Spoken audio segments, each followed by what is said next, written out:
We have a fairly extensive agenda, but we should be fine. First, before we begin, I have to make an announcement, as I do every month since March. In accordance with Governor Ned Lamont's Executive Order 7B, Section 1, which suspends the open meeting requirements of in-person participation, audio and video of this regular meeting is being simultaneously televised on WGA-TV Channel 79 and YouTube at WGA-TV 79 in order to allow the public to view and listen to our meeting. I will now call the roll of the Board of Selectmen and staff. Attendees, please respond as I call your name. Selectman Mika Cardozo. Present. Joe Crisco. Present. Thank you. Joe Dye is not in attendance. Beth Heller is here. Hello. Hello, Jerry's here. Okay, here. great. Great. I'll get you there. Dwight Rowland is also not in attendance, and Sandy Stein. Here. Okay, and we have Tony Genovese here. Here. Okay, Town Council Jerry Weiner is here. I think, said he was. Okay, Assistant Administrative Officer Betsy Agla. Here. Okay, and Media Specialist Pool Ford is here as well. Okay, thank you very much for acknowledging that. Comments for the 6 p.m. public comments meeting were mailed in to Tony Belinsky by 3 p.m. today. Item 1 on the agenda is the first selectman's remarks. Thank you for indulging me. First, I'd like to give you an update from Town Hall. All staff continue to work at full capacity in the buildings, which do remain closed to the public. Town business is being completed either by email or telephone, or if absolutely necessary, by appointment only for curbside or drop-off. Our staff remains healthy and continue, as they have all during the pandemic, to do a wonderful job at taking care of all of our citizens. The latest update this morning from Police Chief Frank Cappiello, which he has from QVHD regarding Woodbridge's numbers, is 130 positive COVID cases and 34 COVID-19 associated deaths. Frank reports that the good news is there have been no new cases reported in over a week. In mid-March, we went into what I call triage mode in response to the pandemic, but as things have become somewhat more stable, I now think it's time to begin to complete several things that have been put aside as we dealt with other important matters. After many months of meetings and discussions, I'm pleased to announce that the Amity-Woodbridge Historical Society and the Town of Woodbridge, at the request of the Historical Society, have agreed to let the original agreement stand, with a revised date extending said agreement to 2030. We will discuss this further on tonight's agenda. I have written a charge for the Thomas Darling House Oversight Advisory Committee, which I will read into the record, and I believe you guys all got it yesterday afternoon. Betsy sent it out. Yes. Okay, thank you. Number 1, the purpose of the Thomas Darling House Oversight and Advisory Committee, AKA the committee, is to advise and assist the Town of Woodbridge in the maintenance, care, preservation, improvement, and usage of the historic buildings, their surroundings, and the farming fields of the Thomas Darling National Register Historic Site. Number 2, the committee is specifically charged with A, ensuring that the building and grounds are well maintained and preserved, B, ensuring that preservation is prioritized so that any proposed uses of the property will be in the public interest and the historical integrity be maintained for future generations. C, developing an overall strategy for stabilization, repairs, development, priorities, timetables, and budgets. And D, developing specific groundskeeping duties and responsibilities of the caretaker in order to maintain the property surrounding the Darling House. Number 3, the overriding goal is to create an immersive experience for all visitors to the Darling House, providing an understanding of what it was like to live and farm in 18th and early 19th century Woodbridge. Number 4, the committee will significantly encourage community volunteerism while enhancing the entire property for use by all visitors to the museum. Number 5, the committee will be made up of 5 members appointed by the first selectman. There will be a Board of Selectmen liaison and any advisory member to the committee from time to time as deemed appropriate by the first selectman. The committee will appoint their own chair and meet as often as they deem necessary to accomplish their charge. Number 6, the committee will provide a written report to the Board of Selectmen, also known as the board, updating the board on their progress, and seek input from the board as appropriate. All meetings of the committee will be in compliance with the state of Connecticut Freedom of Information rules and regulations. That ends the reading of the charge. As you may recall, I announced the membership earlier this year. Our town clerk and historic preservation keeper of town records, Stephanie Tarleglio, Dick Rockwell, former farmer who is very interested in, as a Woodbridge resident in helping work on the Darling House, Don Menzies, past president of the Amity-Woodbridge Historical Society, former member of the Board of Selectmen and current member of the Town Plan and Zoning Commission, Chris Sorensen, and Leland Torrance, who is a current member of the Conservation Commission and historic preservationist. Sandy Stein has agreed to serve as the Board of Selectmen liaison to the group, and Richard Weiss, a preservation architect, has agreed to assist the committee pro bono. I would respectfully suggest that the committee convene a meeting as early as next week via WebEx with help from our staff. I would ask that the committee, as one of their first items, review and make a recommendation to the board on the best security, temperature control alarm, and fire suppression system for the property. Additionally, we have finalized the membership of the 2030 task force and gotten agreement from those members to serve on this committee. If you remember in March, I know it seems like it was years ago, but it was just a few months ago, I announced that we'll be working on creating this group, and then of course our attention shifted to dealing with the pandemic. My goal or idea is to ask this group of town leaders and business owners to work on ways to grow our grand list and make sure our town continues into the future, remaining really stable. Somebody needs to mute. There are a lot of good ideas, some already in the works, and I'd like the committee to take a look at them all. I think we need a comprehensive, big picture plan for how to move forward. We also need to continue to seek ways to lower taxes and become more attractive to new businesses, help our current businesses grow and succeed, and diversify our housing stock. I envision this committee recommending new policies, possibly making recommendations to zoning, a marketing campaign, capital infrastructure, and other ideas that they might think would help our town. This committee will include Chris Dickerson, local business owner and former member of the Board of Selectmen, Board of Finance member Susan Jacobs, Rob Klee, chair of the Town Plan and Zoning Commission, Garrett Luciani, who is a vice president at People's United Bank in Woodbridge, and chair of the Economic Development Commission, Jeremy Rosner. I'm also working to create a committee to examine equity and diversity in Woodbridge. Following last month's Black Lives Matter rally and walk, I was to take action to look at ways we may make Woodbridge a more welcoming, equitable, and diverse town. I hope to announce the membership of that group at our next meeting. Tony and I recently had a telephone conversation with our dispatch consultant, Mike Boucher, to have him begin his review of our town dispatch system. You might remember, prior to the pandemic, the boards of Selectmen and Finance voted to approve hiring him for this work. As a reminder, he will provide an evaluation of the town's dispatch center and deliver a comprehensive report that outlines recommendations based on industry standards and best practices, as well as how to achieve each of the recommendations. Hiring an outside consultant is something that came out of our radio committee, which Selectman Joe Dye was an integral part of. I'm excited to also announce that the Ad hoc Community Council will be holding a virtual community conversation. They anticipate this will be part of a series dedicated to the topics of diversity, inclusion, and collaboration. The first of the series will feature an award-winning journalist, Ed Gordon, author of the new book, quote, Conversations in Black, Our Politics and Leadership, end quote. The first community conversation will be held virtually on Tuesday, July 28th at 7 p.m.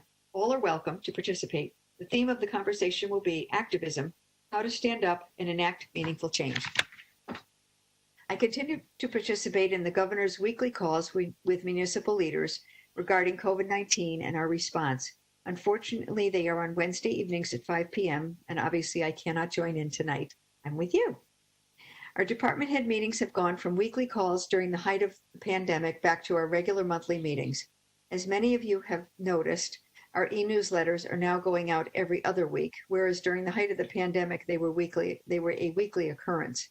We also have not had the need to send out CT alert notifications for a long time.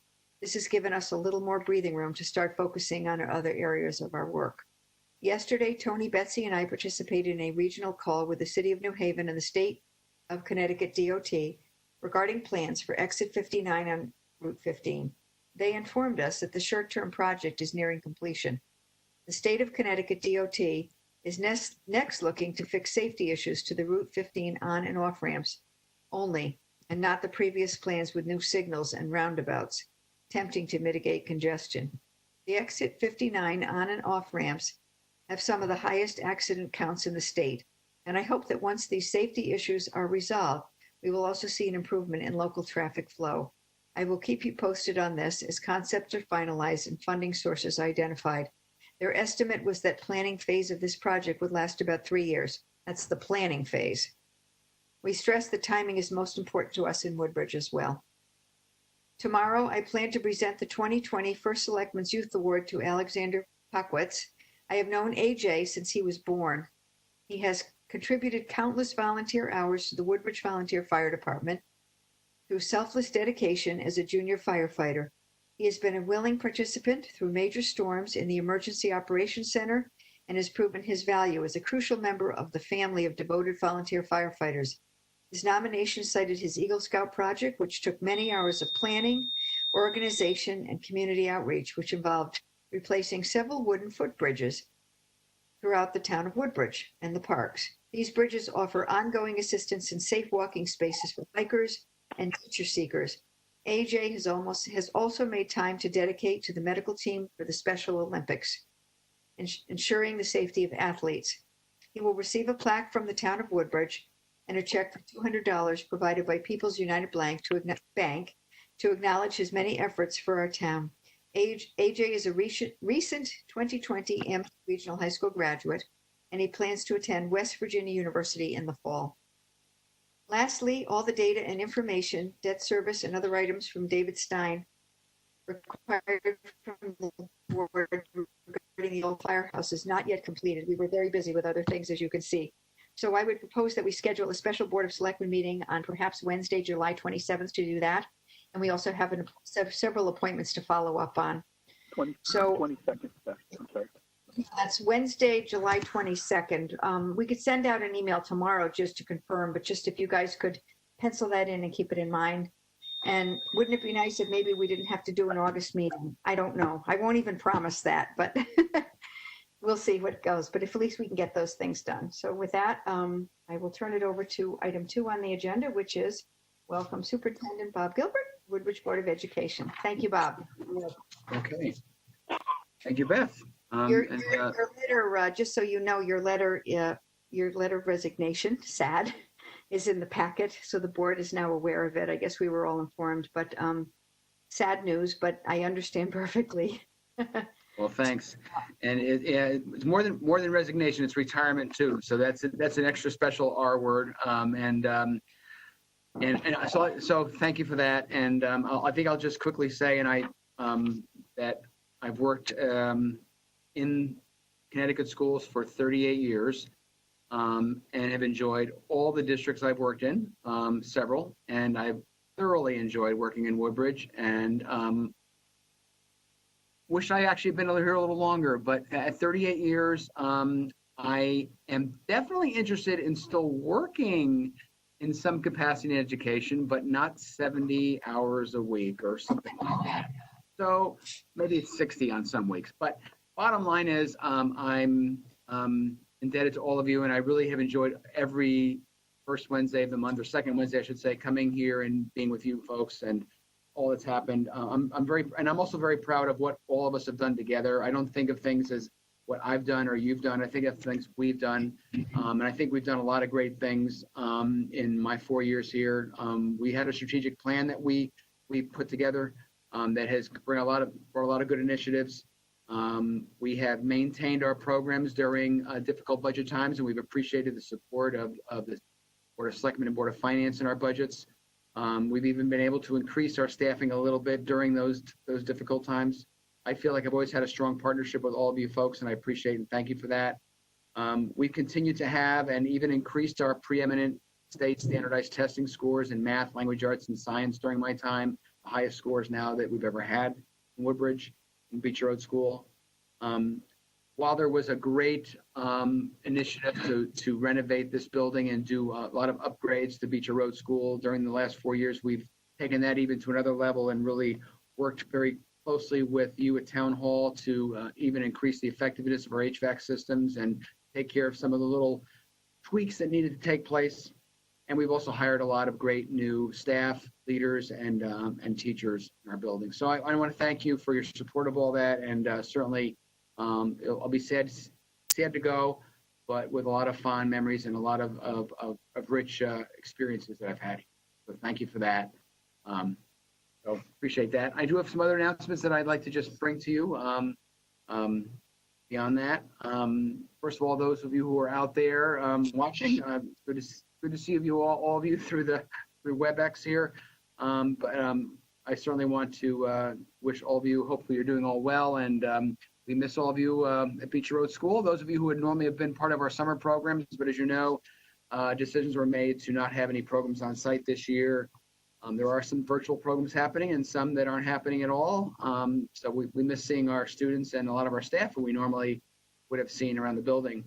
The last I spoke to was a few days before graduation. The sixth graders at Beecher Road School did graduate. They had a virtual graduation where every family had an opportunity to celebrate at home virtually, but there was also an opportunity to drive up for our students to receive their diplomas, have pictures in front of the school, and to have some goodbyes from administration and staff. So that was a special moment that happened a few days after my last visit to you folks. And we also want to thank the PTO for their partnership in getting a lot of those end of the year special items to our sixth graders at each of their homes.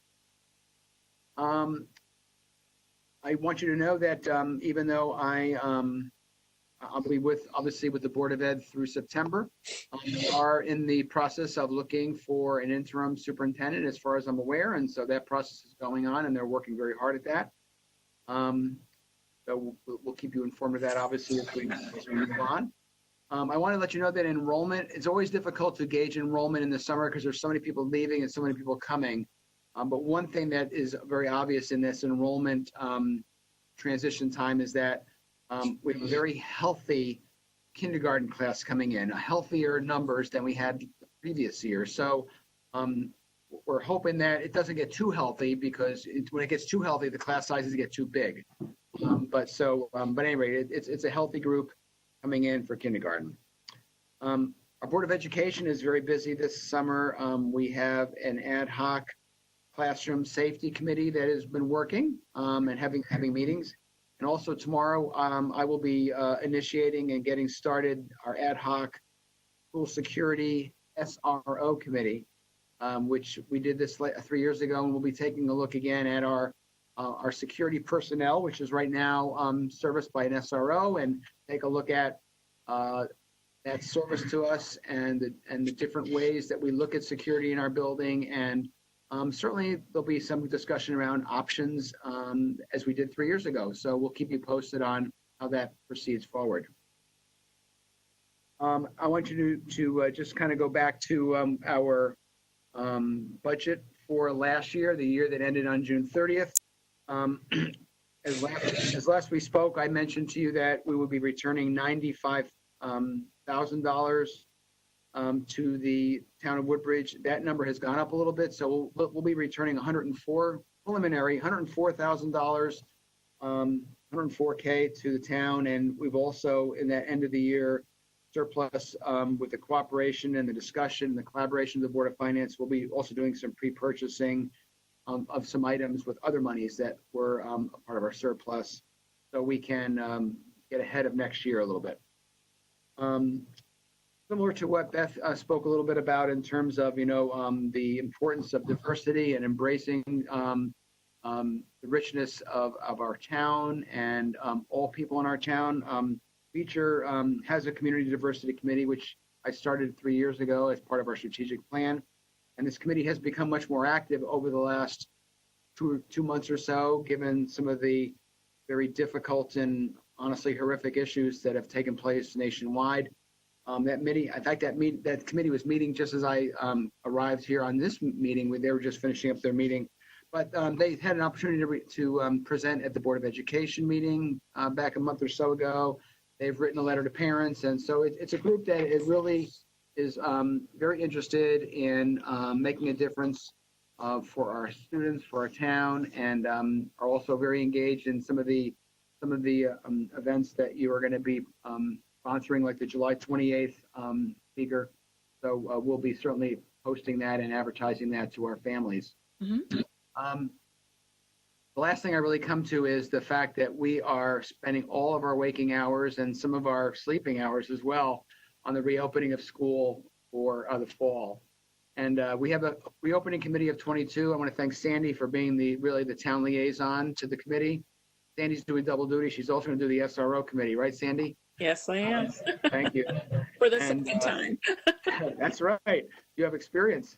Yeah. So we're working real hard. We have a great committee of 22 people. That's a stakeholder representatives. We also are continuing to look at the idea of inviting other people into that, in additional teachers along the way or other groups, so we can get more perspective. But we have a very short timeline that we are required to get a plan put together, a plan that would really be in 3 parts. One, a plan that helps to spell out all the items for all students returning to school.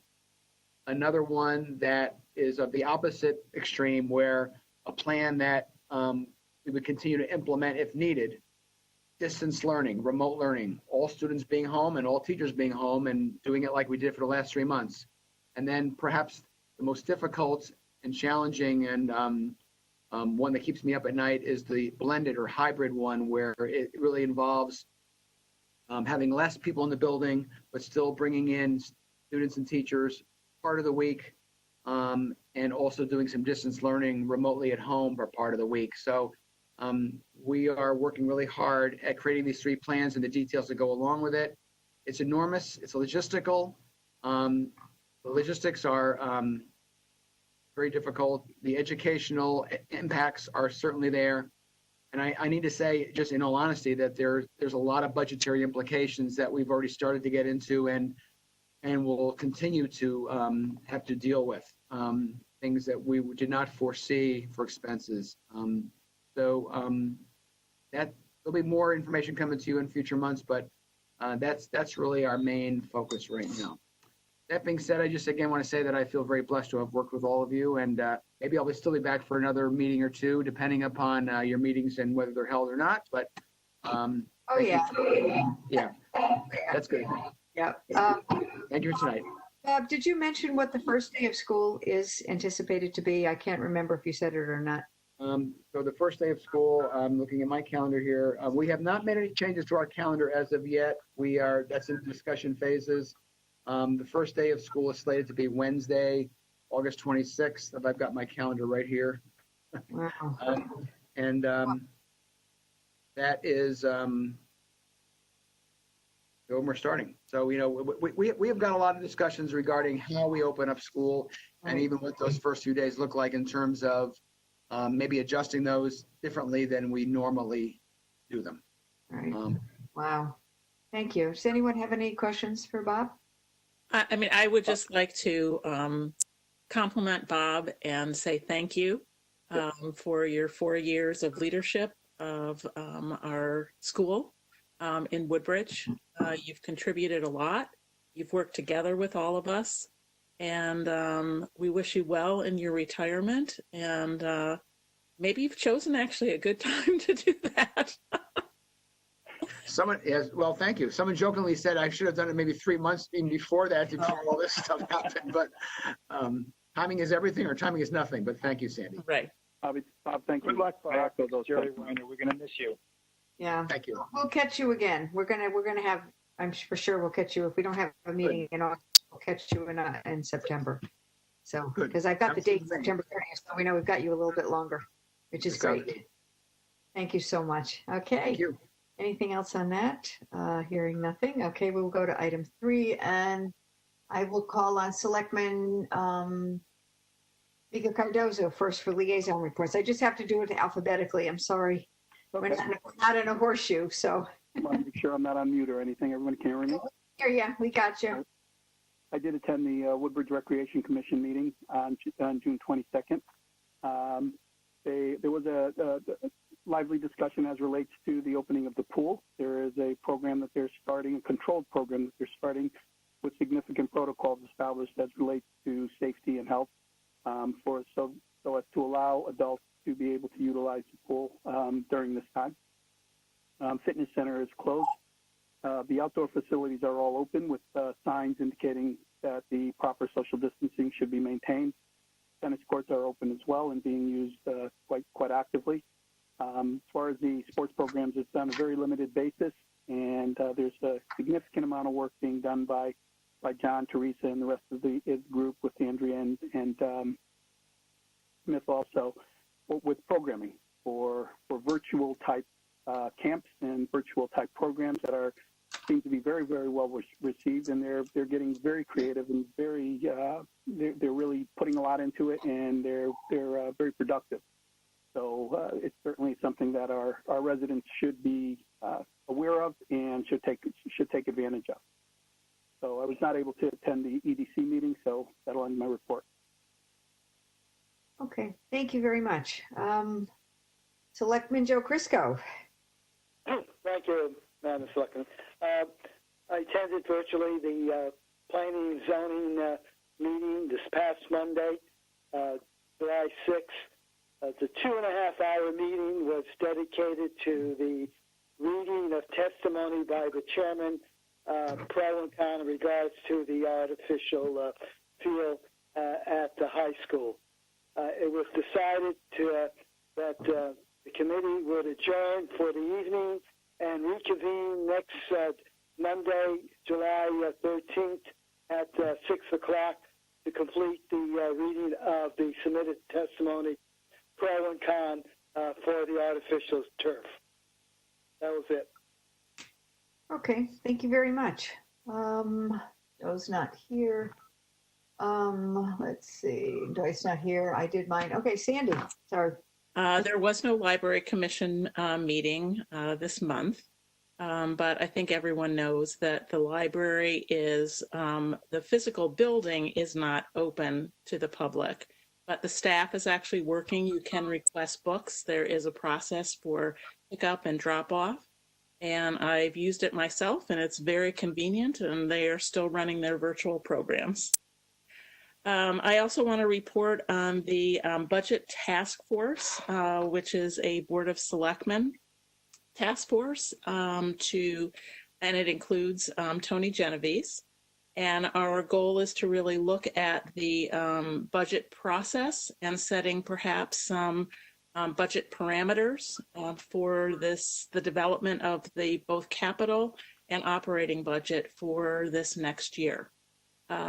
Tony has gone over in detail the process that he uses, the instructions. He's come up with potentially an alternative schedule where we would establish some parameters. Those would be explained to the department heads. We would also share those parameters with the boards and commissions responsible for some of those operations. That's an important component of this, so that both the Board of Selectmen and the Board of Finance could begin to understand some of the operational implications of maintaining our current budget at its current level, or perhaps even a decrease in our budget. So we will be meeting again. Tony will outline for us, based on our discussion, some additional steps in the process that will be shared with the Board of Selectmen, the Board of Finance, and the parameters will be agreed upon by both of those groups prior to going out to the departments and the commissions. But I do want to say that I think it's very important. The commissions play an important role in approving the operating budgets and capital budgets for the next year. And they need to understand what this effort is about and why it's changing and what they really need to look for. So I don't know, Tony, if you have anything else you want to add based on our discussions. No, I think you've pretty much covered most of the major points. We hope to have this parameters, as Sandy indicated, to the boards by at the end of July. So sort of a rough time frames. Right. And the thinking is that we would have each of the departments developed an impact statement first. So we'd have some idea of what the impact might be before they would go ahead and develop their detailed budget. So some sense of how they should proceed. That's it. Could I ask, Andy, how does this, is this going to be sort of a presentation, a joint presentation with the boards of selectmen and finance, or how, maybe I missed that, of Right. how it's all gonna We roll out? hadn't talked about the exact details of that, just that both boards would need to agree with the parameters that are established and the process. And Okay. perhaps we can do that at a special meeting, a joint meeting of both boards, but it depends upon the timing. Okay. There's a Board of Finance meeting next week, and I'm wondering if maybe I attend, and maybe I'll give them a summary of where you guys are, if you want to write something up, but we could talk offline about that afterward. That'd be great. Okay. And Okay, we're in the loop. Tony's very capable of doing that. It's a good point. I can provide a summary, certainly. Yeah. Okay, thank you. All right, we'll do that together, Tony. Okay, thank you so much. I think that's it for anything else for liaison reports. Great.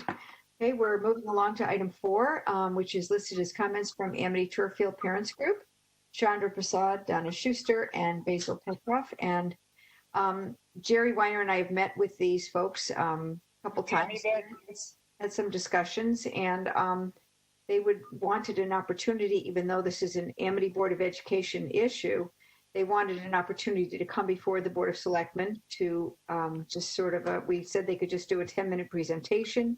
There won't be any action taken on the matter. And then I thought that as well, we would give an opportunity for Amity Superintendent Jen Byers to join us as well and give it also 10 minutes. So because of the time and we have such a big agenda, we're just going to ask them to keep it to 10 minutes, please, just to update the board on where they're coming from and their thoughts on this matter. So with that, I'm going to turn it over to the pilot of our plane, Betsy, to let them in.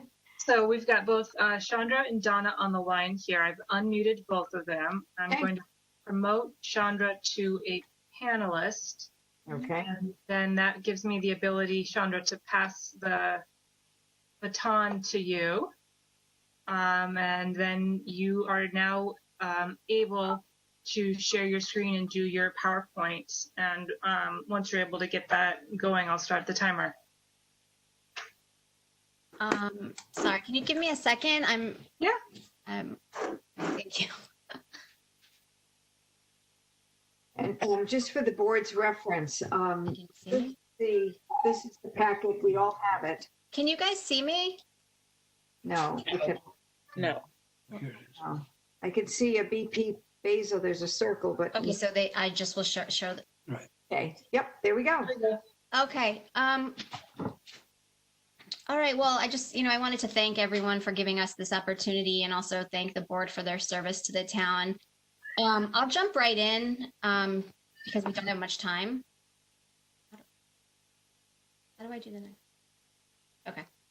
So the objectives of my 10-minute talk here are to expose the health, safety, environmental, and especially the water risks associated with this field, and also to propose the best course of action to protect our community. So the first item, there are two that are of special interest to us, and the first is the choice of infill. The choice of infill is Crumb rubber, which is pulverized tire rubbers. The brand that was chosen is Cool Play, which is the same thing. It's pulverized used tires, but coated with silicone. And it's important to note that silicone, once you have some use of the field, it breaks down easily, exposing the tire product beneath it. This is significant because tires are not allowed to be dumped in the regular waste. They're considered special waste. And in fact, 40,000 used tires are used in just one field.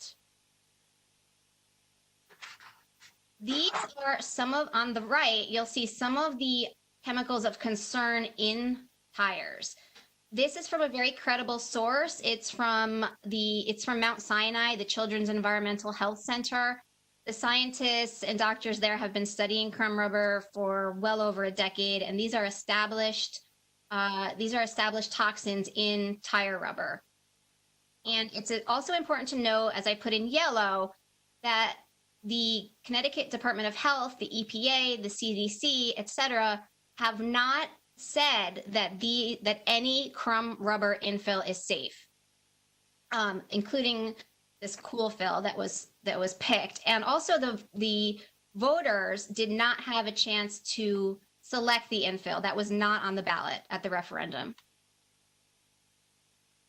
I know that supporters of the artificial turf field have said several times that the infill material passes European toy safety tests, but I just wanted to give an updated number that just last month, the European Chemicals Agency proposed a widespread ban on the use of rubber granules or crumb rubber as the infill for artificial turf. So that reference is outdated. Okay, so how does crumb rubber enter the human body and why are we worried about it? Well, it starts off in small granules, which you can see on the picture on the right. But with use, it breaks down. It also breaks down under sunlight into fine dust, a powder, which we can inhale, we can absorb it dermally, we can get it through cuts and abrasions.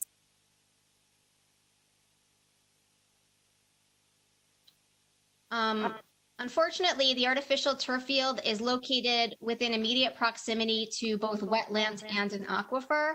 So the chemicals that run off can easily get into these areas and be ingested by our residents via well water.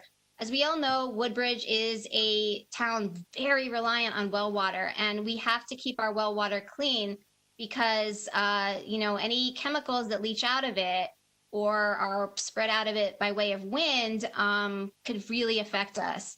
And I just want to remind the board, which you already know, that you do have the ability to improve and protect the natural resources of this town, including water. You can protect it from pollution.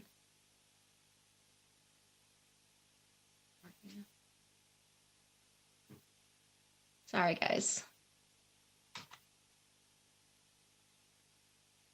Okay, the other item of concern is PFAS.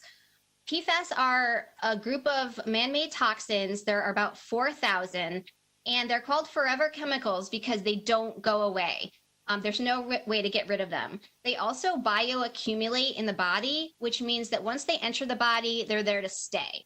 So the more exposure you have to PFAS chemicals, the more you'll have in your body and the more risks you might have later on. PFAS have been in the news a lot lately, and in fact, the EPA just added 172 of them to its toxics release inventory. Why does this matter? It matters a lot because just last year and in prior years, there were only a handful of PFAS on the list that companies like turf companies needed to report. So now they must report them, and PFAS are found in two places. They're found in the plastic grass of artificial turf and in the turf backing. Even low levels of PFAS exposure are very dangerous, particularly to children.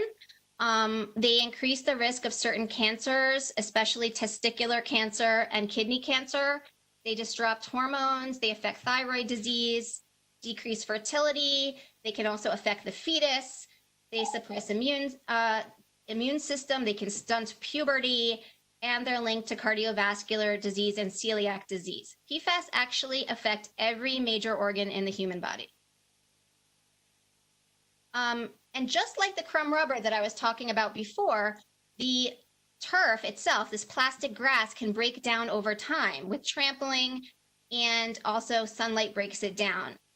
Wind can disperse it, cleats can disperse it, water runoff can disperse it. And as I said before, we are very close to both an aquifer and wetlands. Water travels, it is not stagnant, it moves. And once PFAS are in our water supply, we're in big trouble. And just a quick note on the bottom of this slide, you see that the town of Dover in New Hampshire measured the PFAS in one field, the plastic grass, and they came up with a little over 13 pounds, which is not a lot until you realize that PFAS are measured by parts per trillion. So 1 drop of PFAS in 20 Olympic-sized swimming pools is what is considered 1 part per trillion. If you look to the right, you'll see that the EPA has set a limit of 70 parts per trillion. They're actually reevaluating that, and most states have already gone ahead and lowered their rates. You can see the states listed here: New Hampshire, 12 parts per trillion. So suddenly, 13 pounds of PFAS in our field is very, very, very significant. Right now, established in late 2019, was the Connecticut PFAS Task Force. Unfortunately, it happened too late for it really to be on the radar of voters at the referendum last year. But their mission is to identify PFAS and clean it, to minimize contact, and to minimize future releases. So by putting in this field with PFAS, we are really defying the PFAS mission's attempts to minimize. And if Lamont goes ahead and passes regulation about PFAS, which many other states have done and which Lamont has hinted he is going to do, we might be liable for remediation costs. Also happening right now, and Beth, I think, submitted this, on a statewide level, there is a bill establishing a moratorium on the installation of recycled tire rubber at municipal and public school playgrounds. Because of COVID, this bill has, like all bills, hasn't really gone anywhere, but it would be very, very prudent for Woodbridge to wait for the results of this bill before proceeding with the artificial turf field. I'm just going to quickly go over this because I know I'm running out of time. The infill choice, again, we were not able to pick it. Field Turf, our field installer, has said that it does not have PFAS in the field. Well, that's patently incorrect because all artificial turf fields have PFAS. You need to use PFAS in the extrusion process of shaping plastic grass. Otherwise, the plastic grass actually sticks to the extruder machine, much in the way that you need PFAS on Teflon pans, which are now, by the way, banned because of cancer, in order for food not to stick. Also, last year and in prior years, companies like Field Turf could get away with saying they don't have PFAS because they were measuring for only 7 or 8. Now they are going to have to measure for 172. So we should really have them do that before the turf is installed. What can you guys do?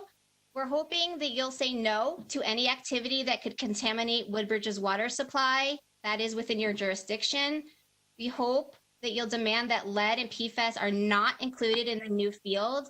I'm not sure if I mentioned it, but again, the turf installer, Field Turf, admitted on record that they have lead in their product, and I can send you a video of that. You can demand that proposed field components are tested by an independent third party for the EPA's 176 PFAS. In terms of compliance, you can order Woodbridge Construction to wait for the state and federal PFAS limits before installation to ensure that we are in conformity with the law. You can also order the installation to be on hold until an outcome is reached in the Connecticut Bill 5300. And then finally, you can consider the will of the Woodbridge voters.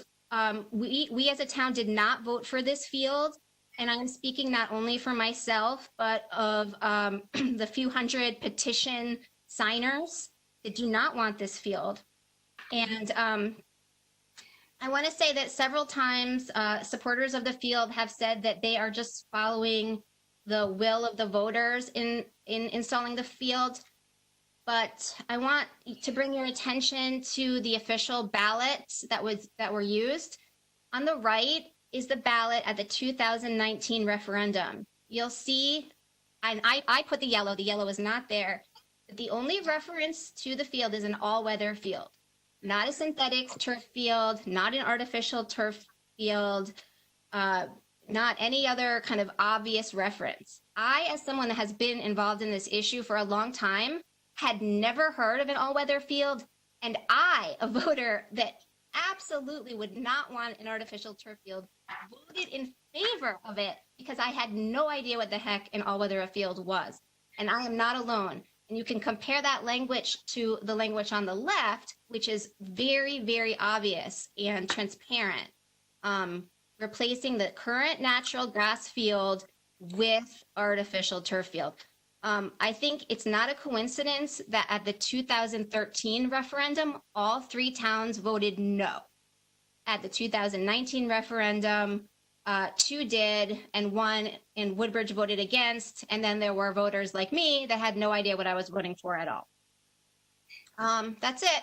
I'm happy to back up any of the information I presented with scientific and medical literature and news.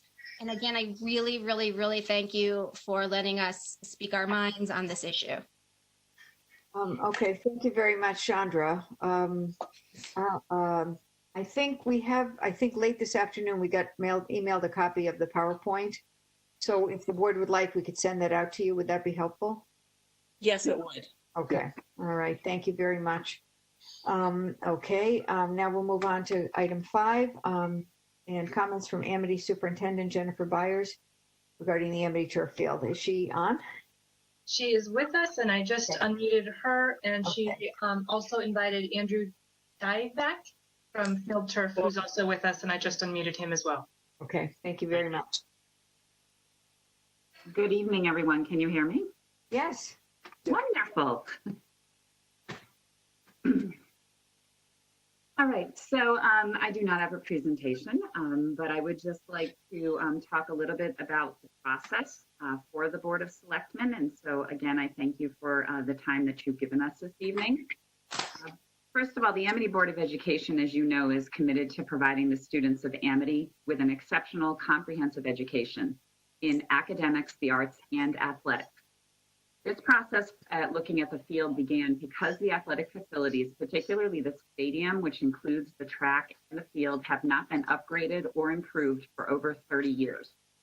The playing surfaces of both areas are significantly below the standards of other high schools throughout the state of Connecticut, and replacing the track necessitated replacement of the field, no matter what the field is made out of.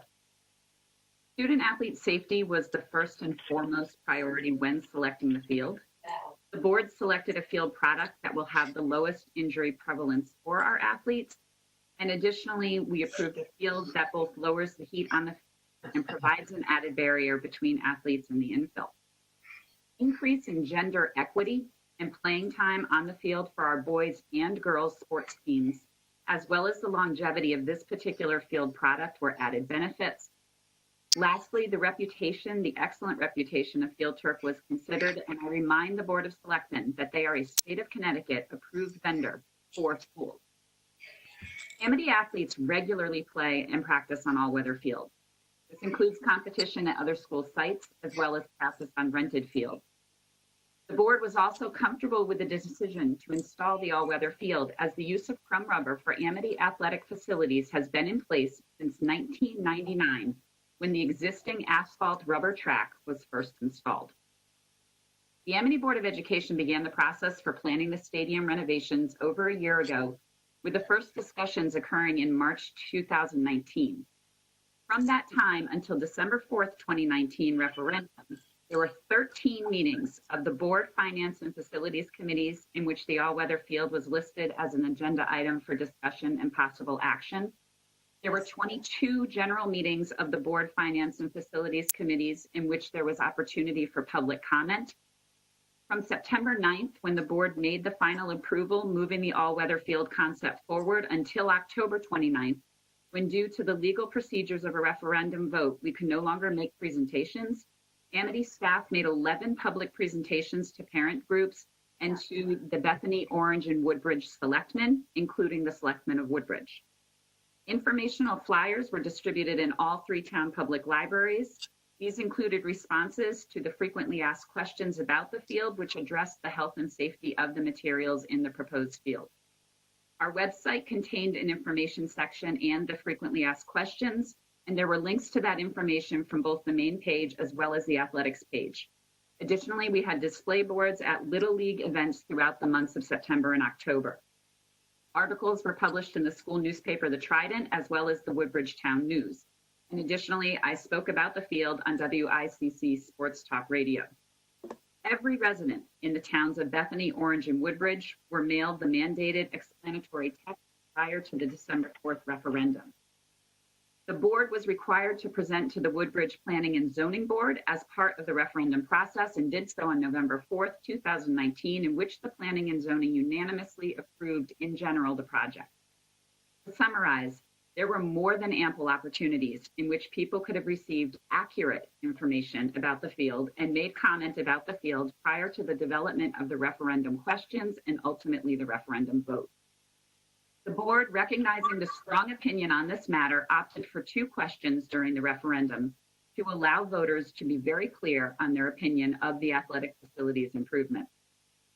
Please remember that Amity is a regional school district committed to the students of 3 communities, and we rely on the cooperation, collaboration, and respect that the communities show each other in the decisions made by voters. Like this Board of Selectmen, we are also governed by the voters and act on the decisions made when the members of our towns cast their votes.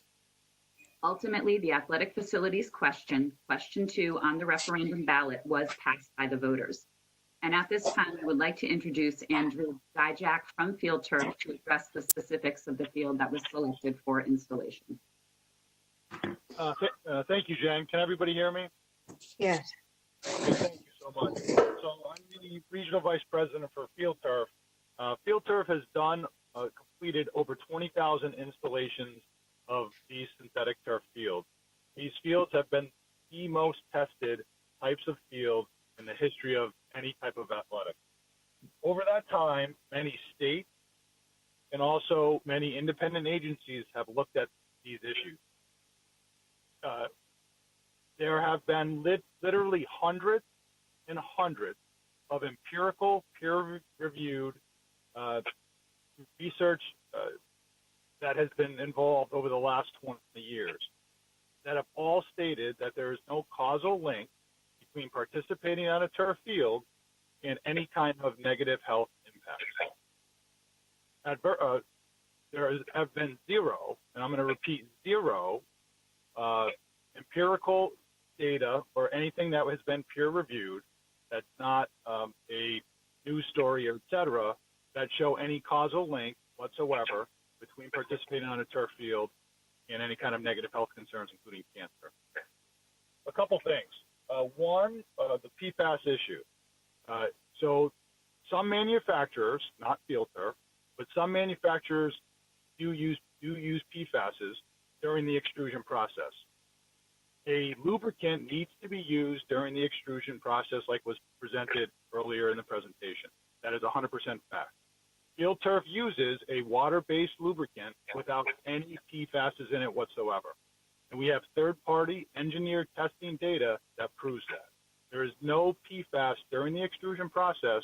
It's a water-based lubricant that evaporates after it's used. The issue about water quality is a very, very important issue. And the State Department of New York, along with a engineering firm, Camp Dresser McGee, out of Boston, and Malone and McBroom out of Connecticut, have looked at this issue very, very closely. What they have done is they've looked at water, basically water in versus water out in a synthetic turf field. They have found that the water coming out of the field is actually cleaner than the water going into it.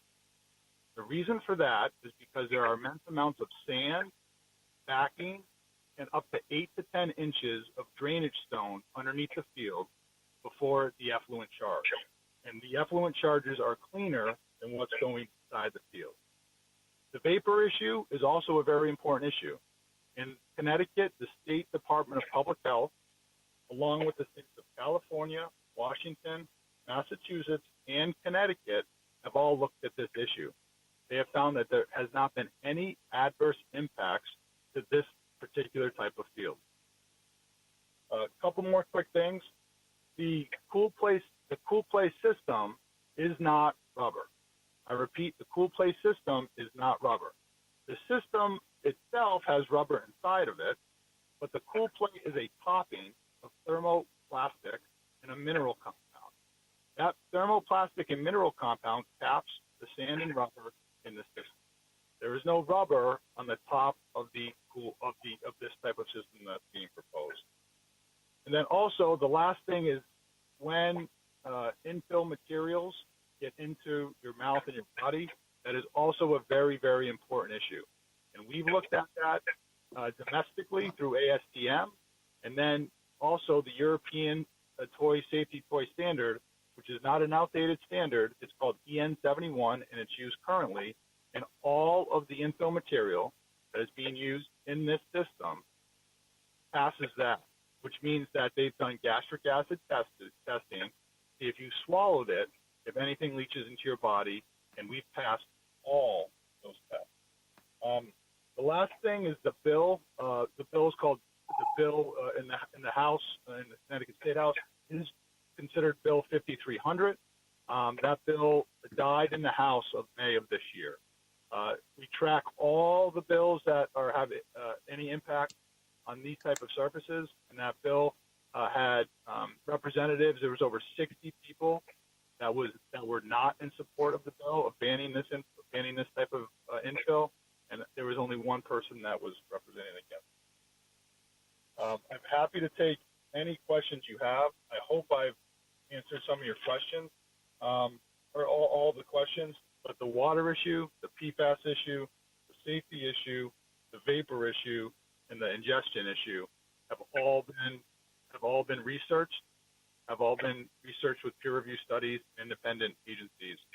All have passed, saying, and all of them have said there is no causal link between playing on a synthetic turf field or an all-weather field and any adverse health impacts, including cancer. And I really, really appreciate your time. Thank you.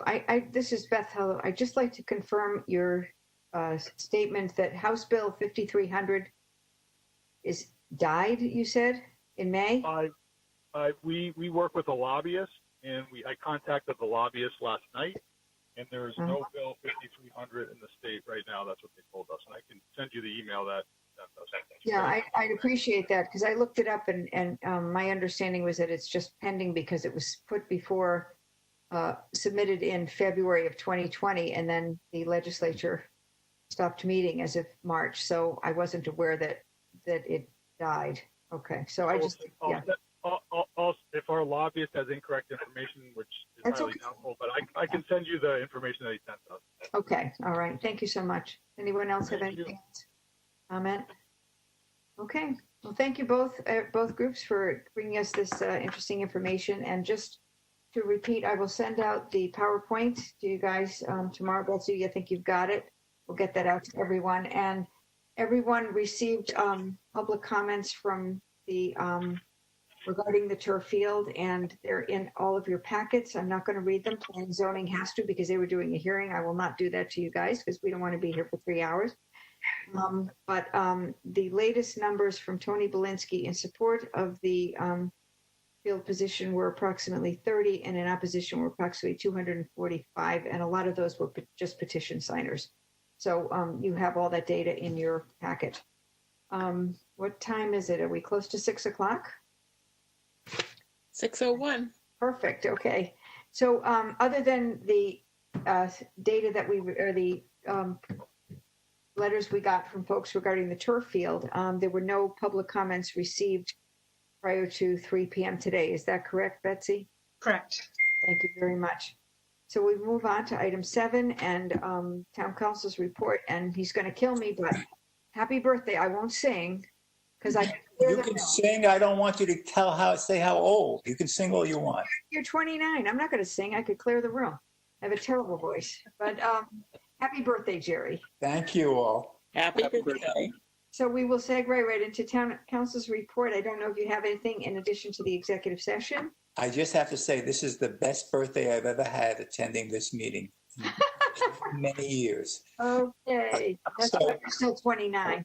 I have nothing other than the executive session, so we should go into executive session. Okay, so I will make a motion that we enter into executive session pursuant to Connecticut General Statute 1-200, paren 6B, discussion of a tax appeal regarding number 4 Research Drive. Is there a second? Second.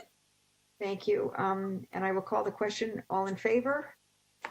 Okay, wait, we're going to invite Jerry Weiner, Betsy Agla, and Tony Genovese. I will amend that I'm sorry, forgot about that. So with that friendly amendment, I will call the question again. All in favor? Aye. Aye. Say aye. Thank you. Anyone opposed? Okay, thank you. We're now in, well, we have to.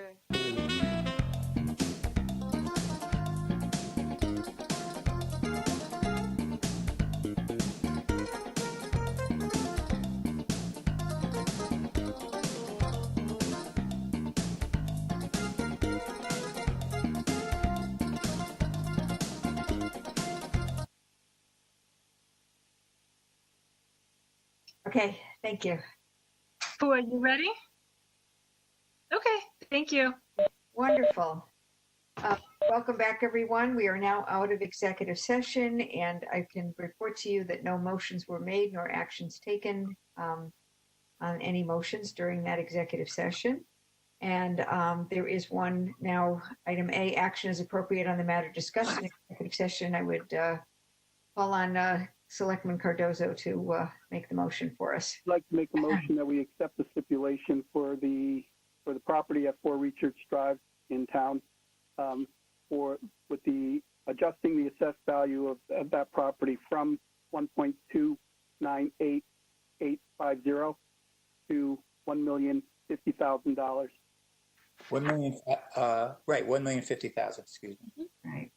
So Okay. I'd just like to say, this is in the case pending in the New Haven Judicial District, and it's R&H Group LLC versus the town of Woodbridge, docket number NNH-CV20-6103006-S. Thank you, Jerry. Thank you, Jerry. I will second that motion. Andy, any further discussion on the matter? I will call the vote. All in favor, please say aye. Aye. Aye.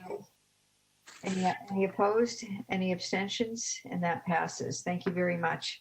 Item 9 on the agenda is the Amity-Woodbridge Historical Society Agreement. As I alluded to in my first elections report, we have reached an agreement. And maybe, Jerry, you want to give a quick summary?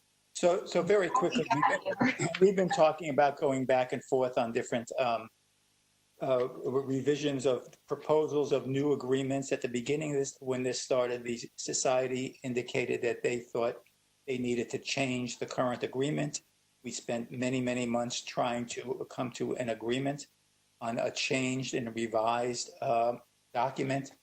It seems like we never really were able to get to a full understanding and a meeting of the minds of both sides. The Board of Selectmen reviewed one proposal a while ago and made some suggestions to that proposal. We went back to the society with those changes. Those were unacceptable. And last week, maybe 2 weeks ago, Beth and I had a conversation with Todd Levine of the Department of Economic Development. He's the historical architect.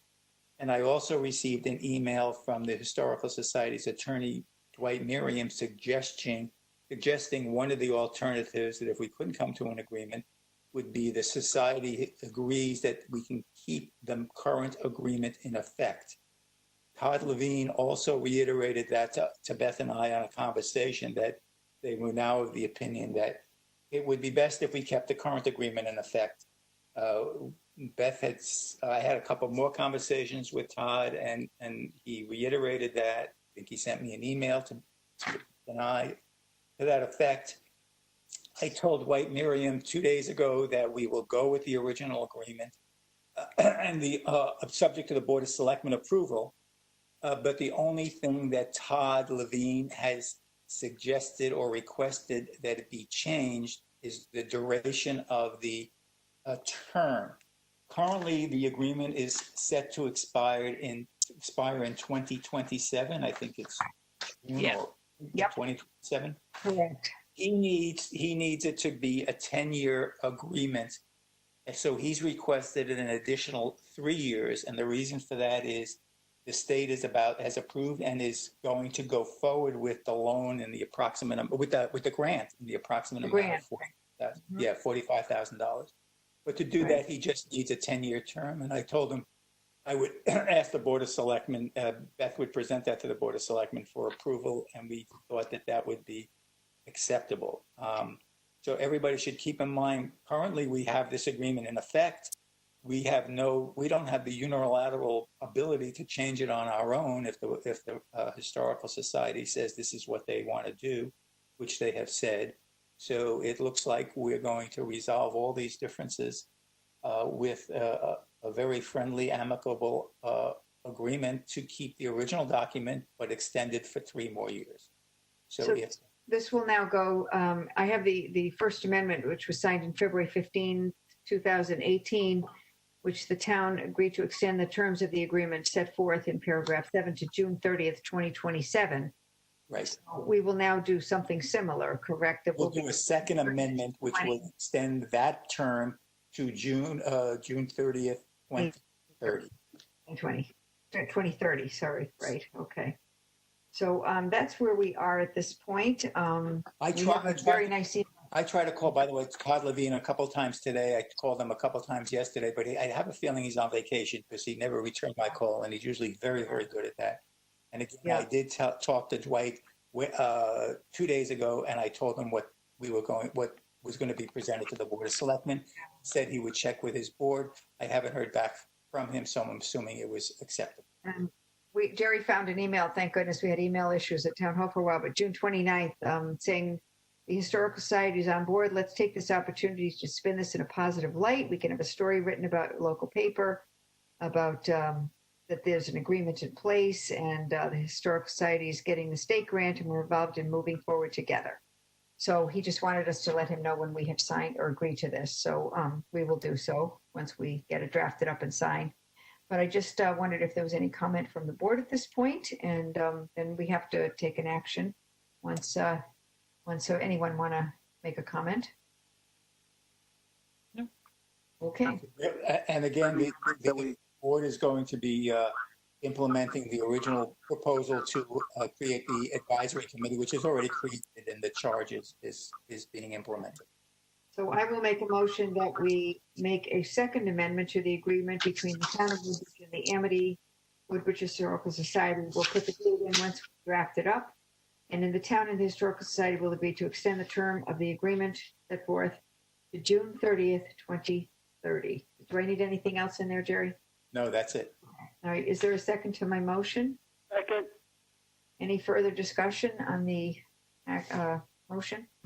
I will call the vote. All in favor, please signify by saying aye. Aye. Aye. Any further, any opposition?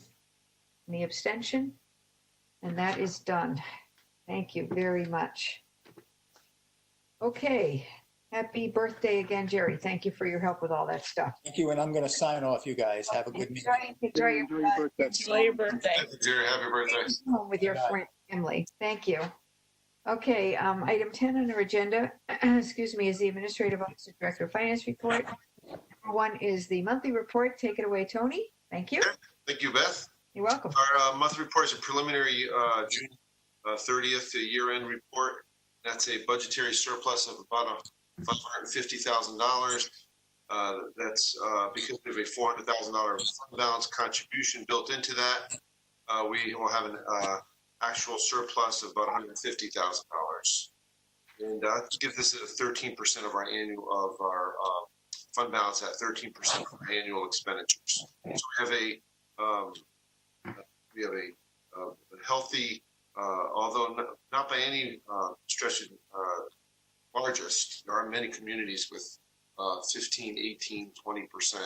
So that's not nearly the largest, but it's a good healthy number to be at, and should we encounter any unanticipated expenditures, as Bob indicated. For instance, the school may have some unanticipated expenditures that we may need to review and possibly cover. So just wanted to mention. You are so right, Tony. I think none of us know what the future holds. Yeah. We could be in the same soup we were in March in a few months. So, and I don't mean soup, but So during your tenure in your position, has it ever been 13%?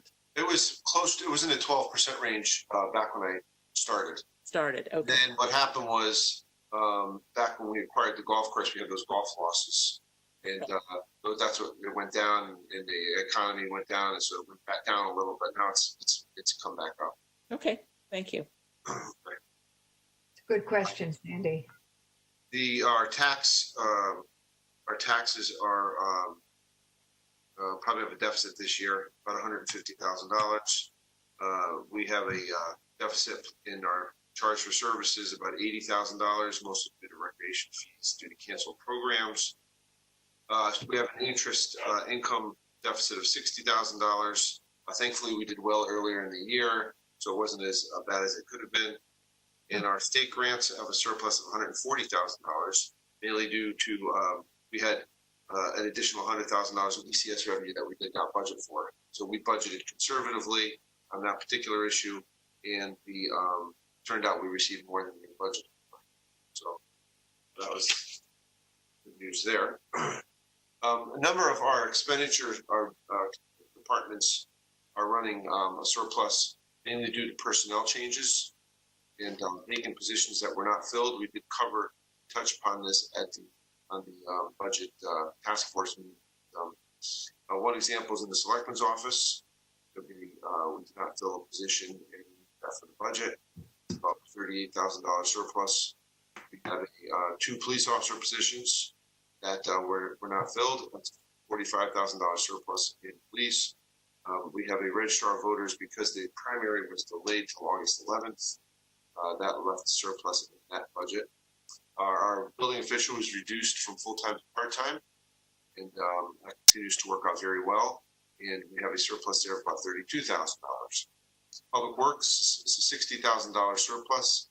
We eliminated 1 mechanic's position. We have a lot of our vehicles now inside, and as a result, we found that we could probably have 1 mechanic instead of 2 mechanics, and combined some light mechanic work with a combined position, saved town a considerable amount of money. And so there's a $60,000 savings in Public Works. We have a transfer on this week's agenda to cover a $45,000 deficit, waste management primarily due to bulky waste recycling costs. Human Services has a $50,000 surplus this year. There's a vacant senior center director position, which is still in the budget for half the year. And there was the elimination of some part-time staff. Recreation has about $100,000 surplus in their expenditures, mostly due to elimination of part-time wages, because, as you know, it was mentioned earlier, some programs were canceled or modified in their budget. Finally, the library, which also mentioned, is still closed, but has a curbside service. The budget has a surplus of $70,000 in the elimination of part-time wages during months of March, April, May, and June. We had a benefits has a surplus of about $30,000. It was higher initially, but as we had some the unemployment claims for the employees that we laid off, we have to pay a portion of the unemployment, and so that reduced the surplus in that department. Finally, this anticipates a $96,000 surplus for the Board of Education. So it all combines to result in the surplus of $550,000. Thank you. Anyone have any questions for Tony? Okay, we'll move on to funding request, which is item B. And the first one in our packet is number 1920-25 in the amount of $45,000 that Tony alluded to. And this is obviously for the increase in costs related to the processing of recycles. Does anyone have any questions on this or comments? We know about it. I just want to make one comment, actually, Please. we're just getting the numbers in for our June activity. And so once I have that information in and I can process that information, should there be a reduction, I will present that at the Board of Finance meeting. They can reduce it based on our actual activity. Just wanted to get this in the pipeline. So Yeah. Sure. Now, Tony, is there- my understanding is that this also includes bulky waste. that's correct. Yeah. Bulky waste was higher. And I can't recall, did we vote on changing the? Not yet. So Okay. what we're putting together is a presentation for you on an update of the transfer station activities. Okay, That'll include the sort of the trends that we've seen with the our solid waste and our bulky waste, and some options for you should you decide to modify the fee schedule for bulky waste. okay. Thank you, Tony. Thank you. Tony, is there any activity or anything being done or knowledge of activities that would in any way reduce some of what we're experiencing as far as the recyclables are concerned?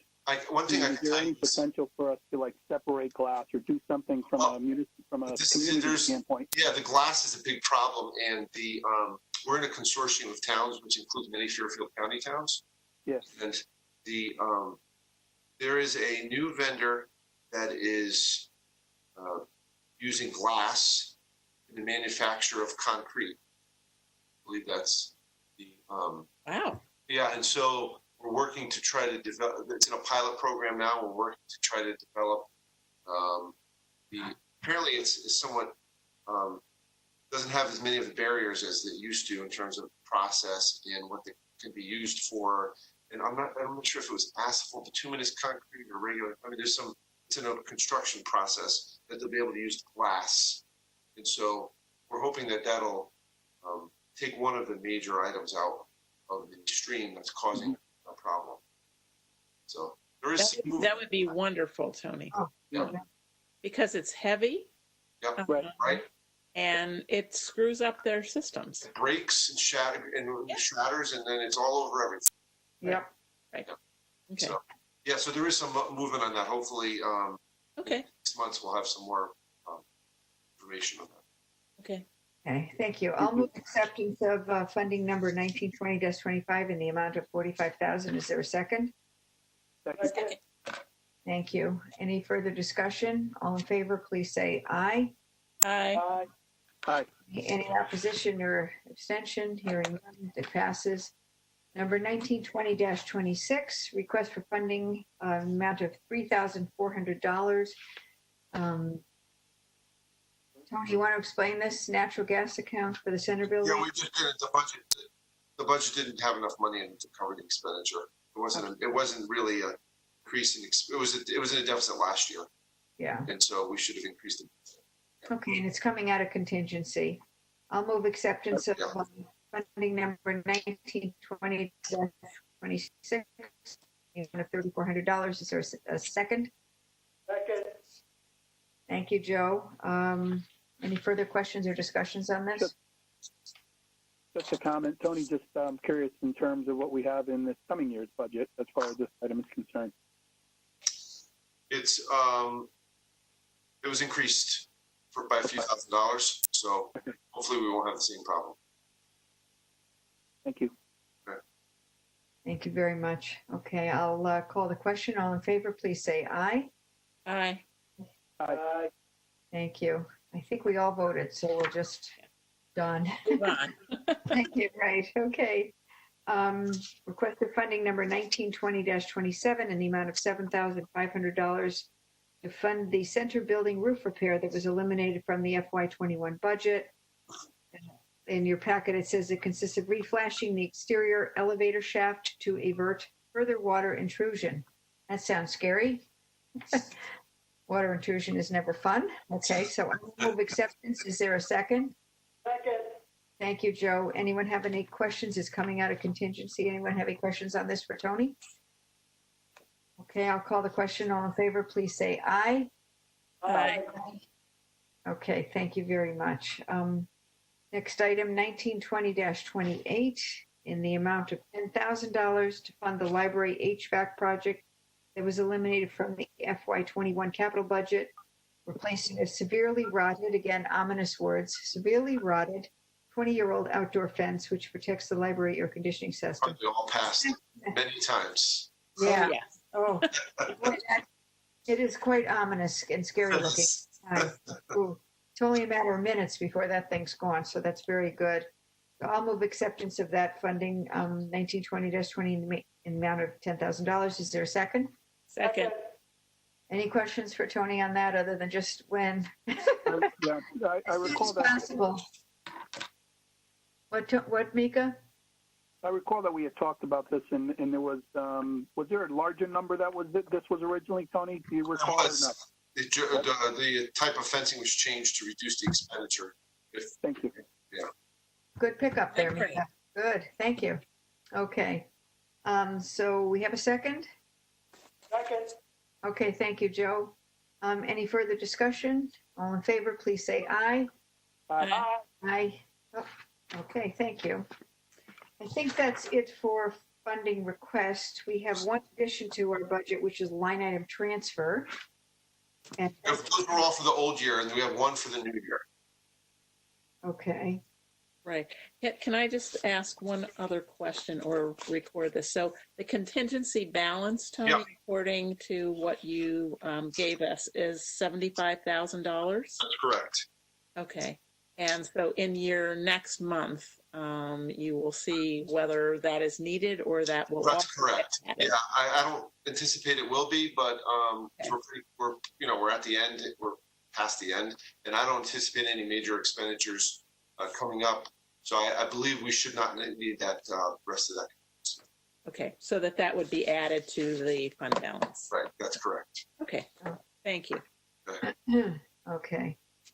Thank you. We're on to the line item transfer 2021-01. Is that right, Tony? That's correct. Okay, thank you. In the amount of $8,911. This came today or last night? I can't A couple remember. days ago, yeah, I've been discussing this with the chief. Well, why don't you? The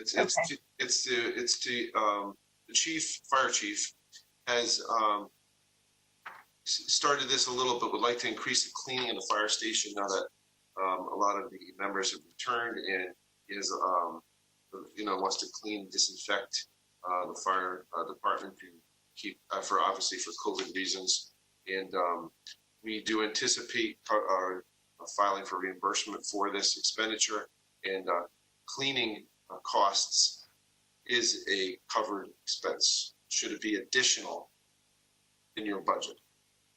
In other words, if it's overtime or if it's extra cost that you did not have previously, can't cover custodians who are on staff, right? That would be eligible. But if you had to add extra help hired, or you have overtime for existing help, those two are eligible costs that you can cover. So the idea is to apply for reimbursement for these expenditures, but he does need the authority to spend the money in his budget. So I noticed that it's William. Yes, that's He's getting top quality yes. personnel. They've had to the last few weeks a lot more calls, and they've been Mm-hmm. I hear it going off all the time. It's just, I don't know, they've been busier, and I guess they probably want to keep it as clean as possible because the guys are in and out. So But also, we don't know what the future's gonna bring here, so they want to make sure that it stays. If it turns out that there's less need than was anticipated, is it something that he can also be used in other places as well? Well, you mean to clean in other areas of town? Yeah. Yeah, certainly. Yeah. Okay. And this would be part of our FEMA submission? That's correct. Okay. So I will move acceptance of line item transfer 2021-01, $8,911 from miscellaneous grants to the fire department part-time maintenance line item. Is there a second? Any further discussion on this? Thank you. I'll call the question. All in favor, please say aye. Aye. Okay, that passes. I have next bid waiver. Is that correct, Tony? That's correct. Okey-doke. All right, things are in order. This is scary. I'm usually papers everywhere. Okay, you have in your packet a memo from Warren Connors too, Tony, regarding a bid waiver for road mill and reclaiming and pavement application. I'm assuming Warren is not joining us. He is not, no. So I'll let Tony go over this, please. So we have put in front of you this year a request to use State of Connecticut bid for reclaiming, which would be Garrity asphalt reclaiming. And that's part one of the request, which is estimated at about $49,000. And then the second part is to utilize this bid award for pavement, purchase of pavement and application. That would be Tilcon, and they are the low bid. When you have this Connecticut State bid, you can actually go on the website and look at the bid. It's a matrix of vendors and town locations and prices per ton for various products. Tilcon happens to be the low bid for us this year. This is a different bidder than last year when we used a state contract. If you recall, last year we had some issues with timing. Yes. And the weakness of the paving. This is a different bidder. This is we've never had a problem with Tilcon in the past. And we've used them several times. They've always done a great job. So Warren does not have the same concerns this year, and so that's why you and I discussed it, and that's why we're requesting.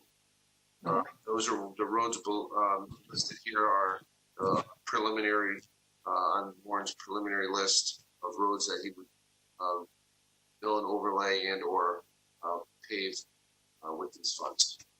Okay. All right. Do you need a motion on this? Yes. We do. I need a motion to approve both the reclaiming and the pavement portion. I would move that we grant the bid waiver for the road mill and reclaiming and the pavement application to use Garrity asphalt reclaiming in the amount of $49,000 and to use Tilcon Connecticut Incorporated in the amount of $350,000. Second that? Second that, Mika? Yes. Thank you. All right. Any further questions or discussions? Hearing none, I'll call the question. All in favor, please say aye. Aye. Aye. Thank you. Okay. Joe, did you say aye too? Aye, yes. Yep. Okay. Thank you, Joe. All right, I see that has now passed. And we have a item D, bid award for brush grinding. Yep. And Tony, take it away. Okay. So brush grinding is basically when residents bring a brush to the transfer station, and or when the town crew has picks up brush or trees, or we take down trees anywhere in town. The debris is brought back to the behind here of Town Hall, behind a Public Works garage, and we also transport the debris from the transfer station here, and we have a large pile of debris, and so we have to grind it, so which would then turn it into wood chips and other products that we can use throughout town for landscaping, and I believe residents can also probably get some time to time. So that's the bid for, you notice there are two bids here. That's the lower amount, which is to just grind the material and leave it in place. Mm-hmm. Should there be, we always like to see what the price would be for the debris to be hauled away. And that's the large, so for instance, the low bid here was Nature's Harvest, and that was for $21,995. That's the one we are recommending.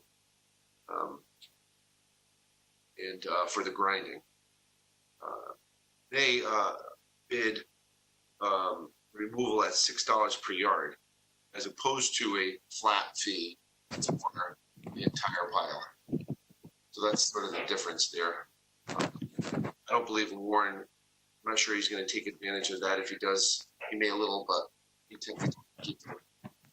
tend not to have it hauled away. But he may have some, depending on how much is there when it's finished. I would think that we could use some of that at the country club. Yeah, absolutely. He uses Adam will use it all over town. Yeah. Typically, we don't have it all the way, but it's always good to know how much that would cost. Yep, absolutely. Okay, that's great. Thank you. I'll the motion that we award the brush grind bid award to Nature's Harvest Mulch in the amount of $21,995. Is there a second? Second. Thank you. Any further questions for Tony or discussion on this? Okay, I'll call the question. All in favor, please say aye. Aye. Aye. Aye. Thank you very much. That motion carries. Whoa. Administrative Officers Report. Betsy's here. Good evening. Hello. Thanks for monitoring us. First item on the agenda is a running walking event on the Country Club of Woodbridge, presented by, it's in your packet, from Jeff Gee. Yes, so you should all have a copy of the application to hold an event submitted by Gee. And as you can see, he's looking to hold a 5K race at the Country Club. And it would be on August 8th in the morning, which is a Saturday, with a rain date of Sunday the 9th. It would be at 7 a.m. and he's anticipating it would take about 2.5 hours. He told me that they would be doing all the social distancing. They would divide the runners into waves of groups so that there wouldn't be, all of the runners wouldn't be there at the same time, all running in a pack. They will be required to wear masks before and after the race. They're going to discourage people from hanging around after the race so there's not a large crowd. I think that's about it. He did ask, not in the document that he submitted, but in a separate conversation that he and I had, he did ask if it would be possible to have the cart paths mowed. I checked in with Warren about that.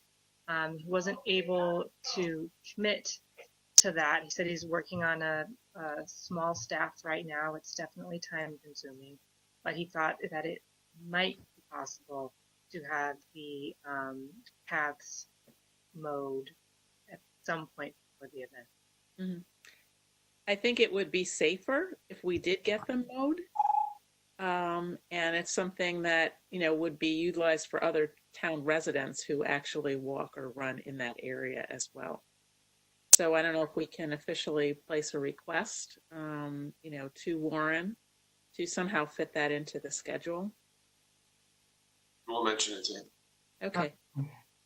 The other question I have is that, in his email, he talks about a wave start of 50 or fewer, but in the application, it says 15-minute waves of 25.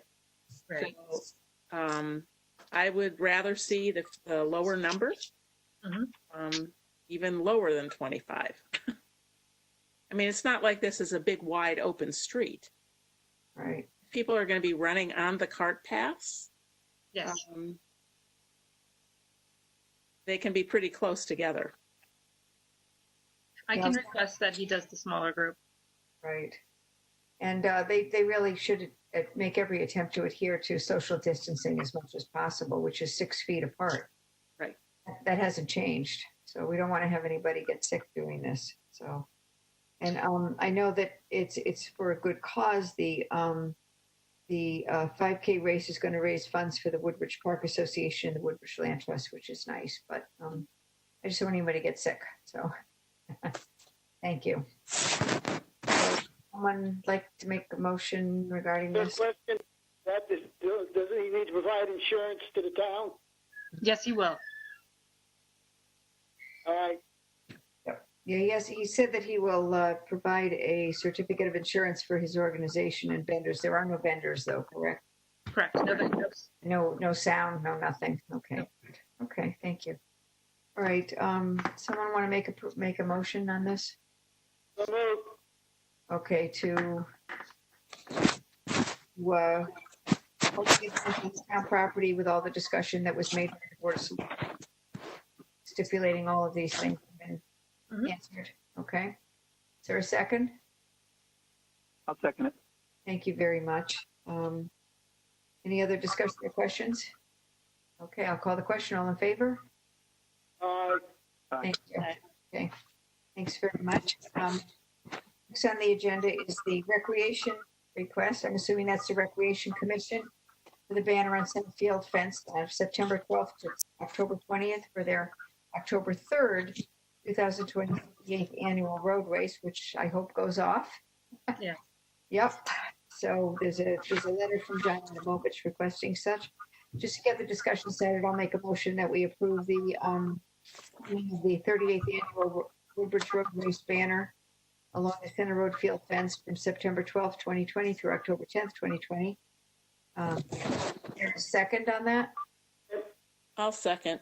Thank you, Sandy. Any further discussion or questions on this? They do it every year. So you know what? I do actually have a question about both of these road races. And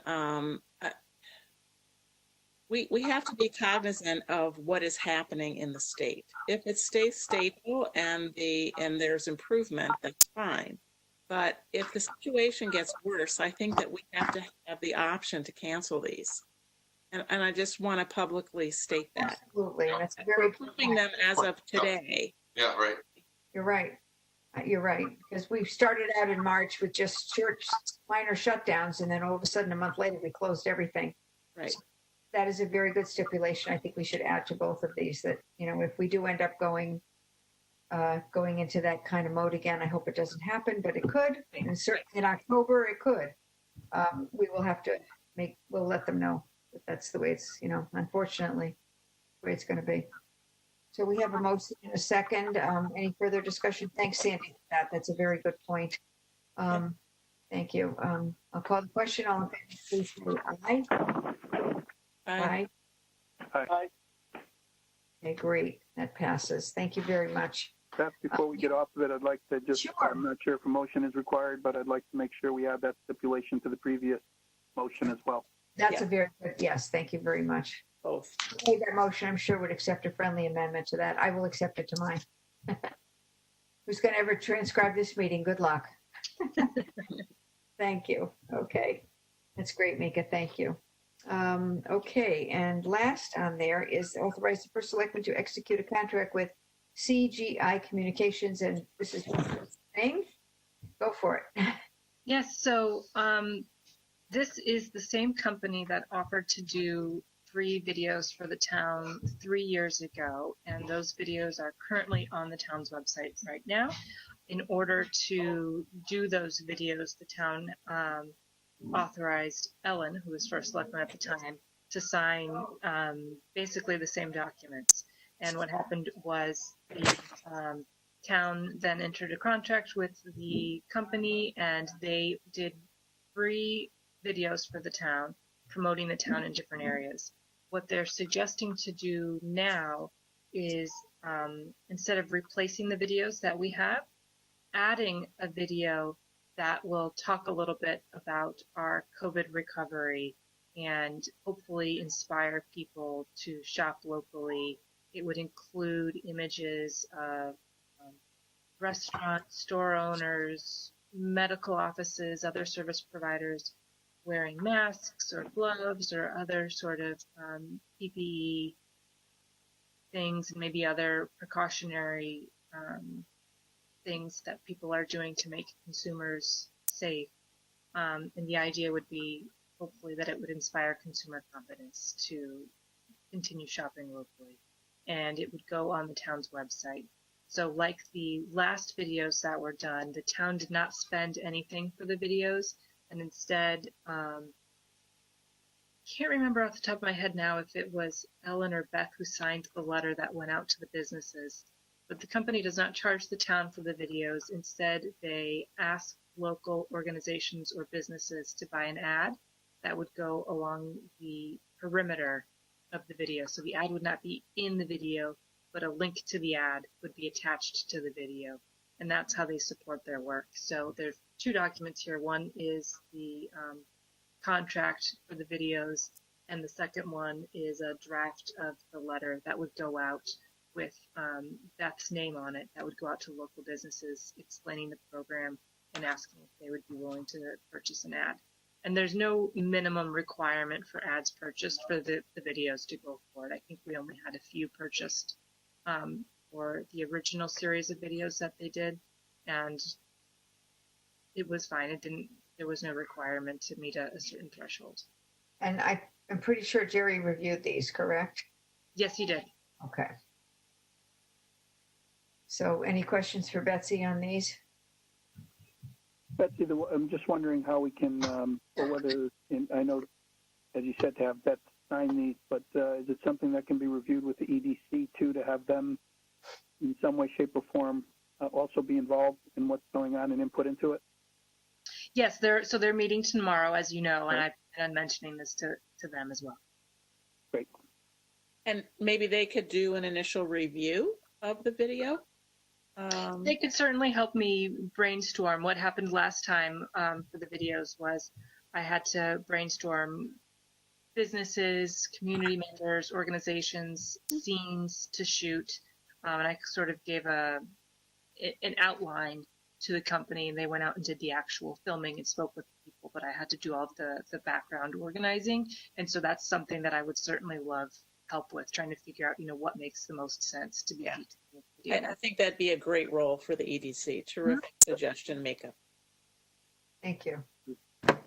Okay, with that, I'll entertain a motion to authorize the first selectman to execute the contract with CGI Communications. I have a second. Thank you. We have who firsted it? Who motioned it? I thought you did. Joe did. I said I entertained a motion. I would Entertain. Joe made the motion. Joe made the motion. Briscoe's got it, and Sandy seconded? Okay, Fine. perfect. Good. Okay.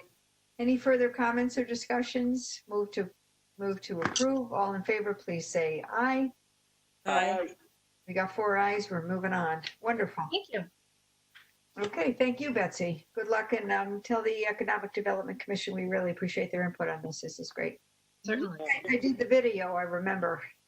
It's one of those things I did. I think Ellen did sign it, and then I did it or something. I don't know. It was, Sounds right. one of the first things I did.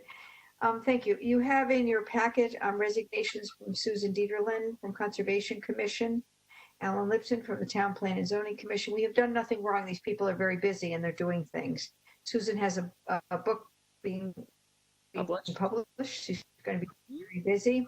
Alan Lipson, very valued member of the Town Planning and Zoning Commission, is moving out of town. And Steve Fleischman, all his kids are done with Beecher, so he has now resigned from the Board of Education. So we have some appointments to make fairly soon, but in the meantime, I will motion that we accept these 3 resignations with regret and thank them all for their service to our town. Is there a second? Second. Thank you. Any further discussion? With that, I'll call the question. All in favor? Aye. Aye. As long as we do it with regret, I feel a little bit better about accepting all these. So thank you very much. Okay, item 13 on our agenda is the appointments. There's only one at this point. You have in your packet a resume from Yoni Zamir. He is a current alternate on the Town Planning and Zoning Commission, and he is asked to move up to the spot vacated by Alan Lipson. It is a Democratic appointment, so I'll make a motion that we appoint Yoni to that spot through June 30th, 2023. Is there a second? Second. Thank you, Joe. Any discussion? All in favor, please say aye. Aye. Aye. Very much. Okay. Item 14 on the agenda is acknowledge receipt of the town clerk's report. You have them in your packet. I'll make a motion that we approve them as submitted. Is there a second? Second. Thank you. All in favor? Aye. Thank you. Great. Okay, that's done. And minutes, here we go. First one is June 10th, 2020. I'll make a motion that we approve the Board of Selectmen regular meeting of June 10th, 2020. Is there a second? Second. Is there any admissions, changes, corrections? Okay. I'll call the question. All in favor? Aye. Okay, thank you. Those pass. The next one is June 23rd. That was a quick meeting. That was a special meeting on Tuesday, June 23rd at 5 o'clock. I'll make a motion that we approve them as submitted. Is there a second? Second. Thank you, Joe. Any further comments on these? Discussion? All in favor? Aye. Wow. Thank you, everyone. I'll make a motion that we adjourn the meeting. Is there a second? Second. Thank you. All in favor? Aye. Okay, everybody keep safe, and we'll be in touch about the July 22nd meeting to get the rest of the stuff done. Thank you. And everyone have a good rest of the evening. We did pretty well. Thank you. Okay. Bye.